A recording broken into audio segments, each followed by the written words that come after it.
Assalamualaikum warahmatullahi wabarakatuh. Perkenalkan, nama saya Harap Asri Amelia, MPN 20150038, Prodi Vokasional Informatika 4A. Di sini saya akan menjelaskan tentang jaringan komputer. Topologi jaringan adalah berbagai node perangkat dan koneksi jaringan saling berkaitan satu sama lainnya dengan logis dan teratur. Topologi jaringan juga bisa diartikan sebagai konsep dan cara beberapa perangkat komputer dapat saling terhubung untuk berbagai sumber daya. Fungsi utama dari topologi jaringan adalah untuk mengetahui bagaimana beberapa komputer dan host dalam sebuah jaringan berkomunikasi dengan satu sama lain. Struktur dan jaringan yang digunakan untuk menghubungkan satu komputer dan komputer lainnya pada topologi bisa berupa jaringan kabel maupun nirkabel. 1. Topologi jaringan ring. Jenis topologi jaringan ring atau bisa disebut cincin ini ialah topologi jaringan yang berbentuk rangkaian titik yang saling terhubung sedemikian rupa hingga membentuk jalur melingkar membentuk cincin. Pada jenis topologi jaringan cincin ini, masing-masing perangkat berfungsi untuk bekerja sama dan juga menerima dan memberikan sinyal. Kelebihan dari topologi jaringan ring ini: 1. Mudah dan juga cepat dalam membuatnya. 2. Bahkan saat menggunakan jenis topologi ring, kamu tidak perlu menggunakan banyak sumber daya kabel. Ada beberapa kekurangan topologi jaringan ring. 1. Tidak cocok digunakan untuk lalu lintas jaringan yang padat. 2. Jika memiliki masalah pada topologi ring ini, rumit untuk dilakukan. 3. Meski termasuk dalam jaringan yang stabil, akan tetapi koneksi pada topologi ring ini termasuk lambat dan dibandingkan dengan jenis topologi jaringan. 2. Topologi jaringan bus. Jenis topologi jaringan yang digunakan pertama kali ialah jenis topologi bus. Hal ini karena topologi bus lebih sederhana dibandingkan dengan jenis topologi jaringan lainnya. Untuk menginstal jaringan dari topologi bus ini menggunakan jaringan berbasis kabel koaksial sepanjang node klien dan juga konektor. Kelebihan pada topologi bus. 1. Kamu bisa mengembangkan jaringan ataupun menambah workstation baru tanpa harus mengganggu workstation yang telah ada. 2. Selain itu, menggunakan topologi bus ini pun cukup menghemat kabel karena jenis topologi ini terhubung pada kabel utama. Kekurangan topologi bus. 1. Saat kabel utama mengalami masalah, maka semua jaringan yang terhubung pun akan mengalami masalah juga. 2. Jalur aliran data pada topologi bus ini bisa dibilang padat karena arusnya yang bolak-balik. Jika memiliki masalah atau gangguan, susah untuk melacak di mana tempat trouble itu berasal. 3. Jika terlalu banyak komputer yang terhubung dengan topologi bus ini, maka sinyal jaringan akan menurun. 3. Topologi jaringan star. Topologi star atau bintang termasuk dalam jenis topologi dengan biaya menengah. Topologi ini biasanya memakai hub atau switch untuk koneksi antara klien satu dan lainnya. Letak dari hub atau switch ini pun berasal dari tengah ataupun sentral.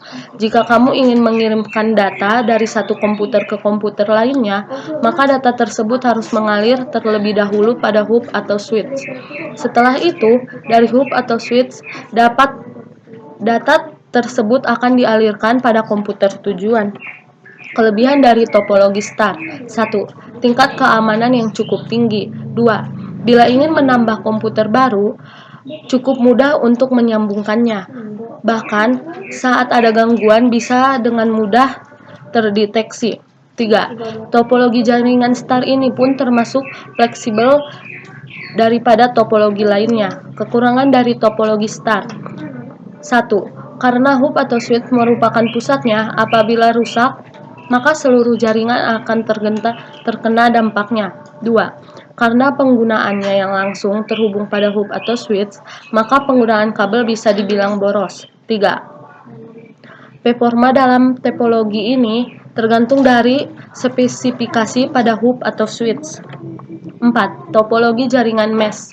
Topologi jaringan mesh ini biasa disebut pula dengan topologi jala. Pada topologi mesh ini, selain semua komputer saling terhubung, masing-masing komputer atau klien ini tersambung pada file server. Karena sambungan inilah, maka pengiriman data bisa dengan cepat. Kelebihan dari topologi mesh: 1. Memiliki arus lalu lintas data yang cukup cepat dibandingkan dengan topologi jaringan lainnya. 2.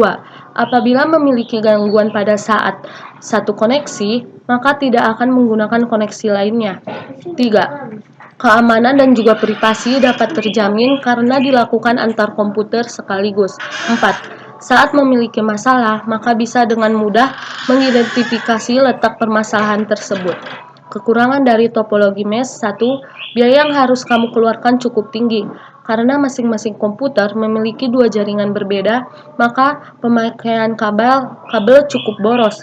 2. Selain itu, jika ingin menerapkan topologi jaringan mesh ini, kamu perlu ruangan yang cukup besar. Kabel jaringan. Kabel jaringan adalah kabel yang menghubungkan antar komputer dengan komputer, dari server ke switch dan yang lainnya. Kabel jaringan juga bisa sebagai perantara pengguna dengan pengguna lainnya dalam satu wilayah lokal seperti warnet, kantor perusahaan, dan lain-lain. Selain itu, kabel jaringan juga bisa disebut dengan kabel UTP, yang sering digunakan untuk LAN dan kabel telepon.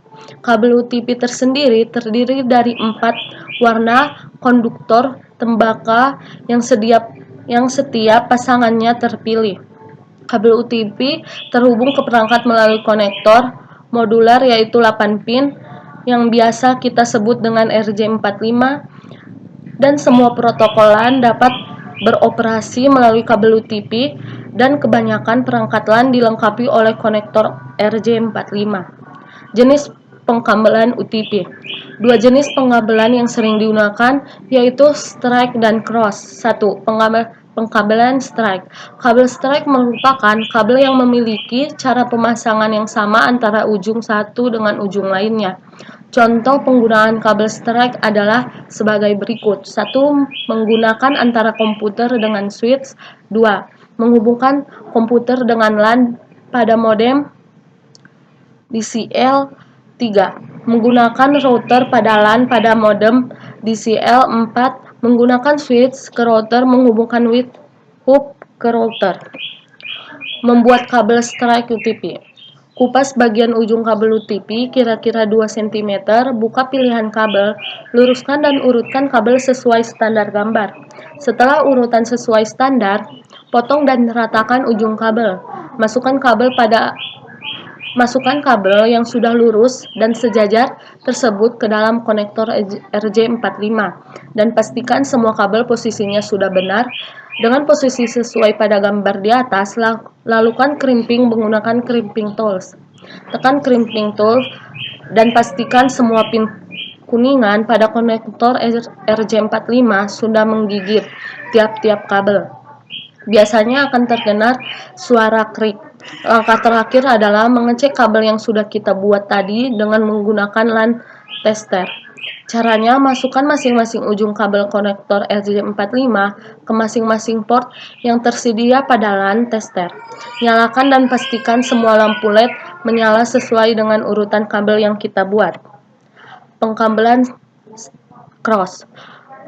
Kabel cross merupakan kabel yang memiliki susunan berbeda antara ujung satu ujung lainnya. Kabel cross digunakan untuk menghubungkan dua device yang sama. Contoh penggunaan kabel cross adalah sebagai berikut. 1. Menghubungkan dua buah komputer secara langsung. 2. Menghubungkan dua buah switch. 3. Menghubungkan dua buah hub. 4. Menghubungkan switch dengan hub. 5. Menghubungkan komputer dengan router. Cukup sekian penjelasan saya tentang jaringan komputer. Saya akhiri. Assalamualaikum warahmatullahi wabarakatuh.